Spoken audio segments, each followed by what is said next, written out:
Good whatever, lady and gentlemen. Smirks. Jonny Angry's talk on the Budapest Memorandum on Security Assurances of Belarus, Kazakhstan and Ukraine was interesting, was it not? Jonny is very blunt. Brandon wants to avoid World War III. Like it's the plague.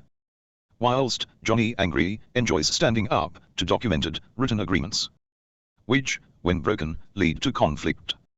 Especially since Russia refuses to engage with the available mediation services, because they have to face objective reality. The Russian language must be written in pixie dust. It appears to mean whatever Russians want it to. Magical. Rolls eyes. Russia could have asked for a renegotiation of Crimea and paid Ukraine money for whatever was negotiated. Instead, Russia used force, claiming Crimea was part of Russia, even though, geologically, it was part of the land mass known as Ukraine, and was legally gifted to Ukraine by Russia. The Russians had the cheek to equate Crimea to the Falklands, which are in the middle of the South Atlantic and have only been populated for any length of time by the British. The British being seafaring, odd, and have colonized many unpopulated places all over the world.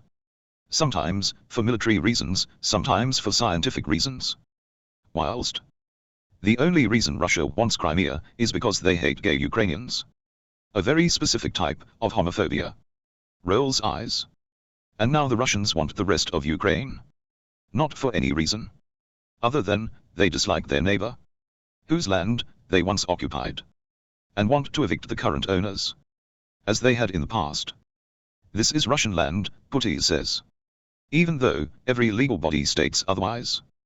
Words, documents are all pixie dust to the Russians. Their meaning is transitory, and only Russians know the truth. Sighs. And what of America? They are to blame. They gave the Russians the moral justification. Not that there is any. Just that the American state preserves itself, rather than adhere to the law. It does whatever it has to. Even imprison political opponents. Kills them with impunity. Pauses. You can attempt to justify your actions all you like, but this is what was done. Objectively, justice is meant to be blind, equally applied, and anyone with reason sees this is not the case. Rolls eyes. So Russia justifies its horrific actions based on American behavior. As the world watches, looks left. Usually, I would end here with an amusing comment. Looks right. But not this time. Gestures accordingly. I feel a postscript is in order. A battle plan to disrupt the perceived view. Follow this thought. Russia wants Ukraine for access to the Black Sea, not for its people. It uses Western ideologies of self-determination as an excuse.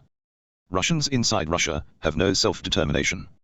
So, why the fuck would Russia care for Russians outside of Russia? Possibly as national pride. In this case, Russia wants free access to a foreign port, Sevastopol, which is why they took Crimea, and why they seek to take East Ukraine.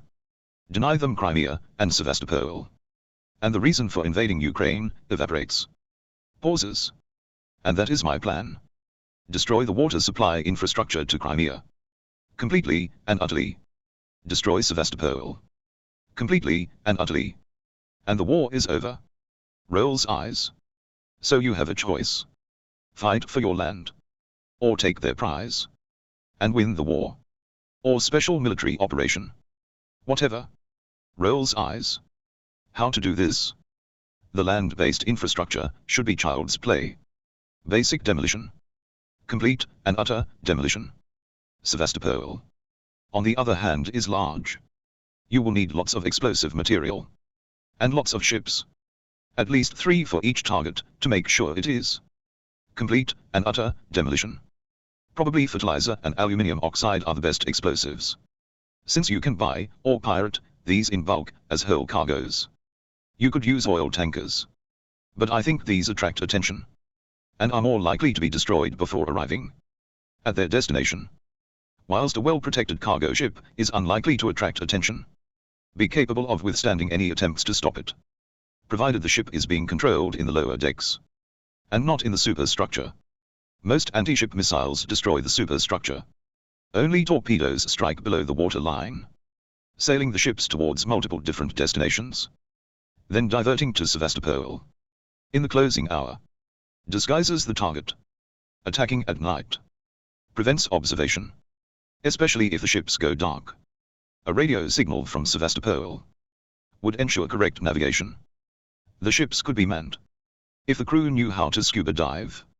Rolls eyes. How many ships? I have no idea. Sevastopol is large, and you need to completely and utterly demolish it. As many as can be mustered and deployed without raising suspicion. Waves of attacks may work. It would depend on the Russian Navy's response and how the ships withstood their attacks. Any later wave of ships would need more protection. Pauses. Which leads me to the shipping container filled with earth. Sandbag. These can be used to build defenses quickly, for land and for sea. They can be used to construct defensive channels, barricades, and air raid shelters, for ammo dumps above and below ground. They revolutionize urban and defensive warfare. They can be filled with any material depending on their requirements. Rubble, earth, metal, whatever. Placed up to 4 deep. Used to landscape the battlefield to the defender's needs. Used to create traps. Remodeled and repositioned at will. Pauses. There is no need to thank me. Rolls eyes. Peace. I am out of here. Word up.